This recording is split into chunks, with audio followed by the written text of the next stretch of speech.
রাসূলের স্ত্রী হযরতে খাদিজাতুল কুবরা রাদিয়াল্লাহু তাআলা আনহা, তিনি রাসূলের চরিত্রের সার্টিফিকেট দিতেছেন।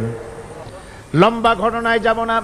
রাসূলুল্লাহ যখন নবুয়তের কথা পেশ করলেন হযরত খাদিজার কাছে, উম্মুল মুমিনিন হযরতে খাদিজাতুল কুবরা রাদিয়াল্লাহু তাআলা আনহা এক সেকেন্ডও দেরি করেন নাই। আমরা জানি একটা স্ত্রী তার স্বামীর জন্য জান দিতে পারে, মাল দিতে পারে, ভালোবাসা জীবনে যা আছে সব উজাড় করে দিতে পারে, কিন্তু স্ত্রী কখনো স্বামীর উপরে ঈমান আনতে পারে না।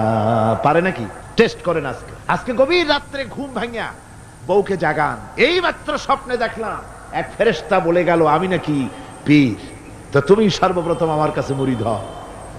বউ বলবে যে এই দান্দাবাজি আমার কাছে কইটো না, অন্য কোথাও পথ দেখো। ঠিক না?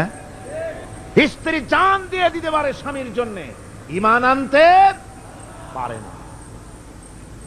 আল্লাহর নবী যখন নবুয়তের কথা হযরতে খাদিজার কাছে পেশ করলেন, হযরতে খাদিজা এক মুহূর্ত দেরি করেন নাই, এক সেকেন্ডও চিন্তা করেন নাই, সঙ্গে সঙ্গে মা খাদিজা পড়েছেন লা ইলাহা ইল্লাল্লাহু মুহাম্মাদুর রাসূলুল্লাহ।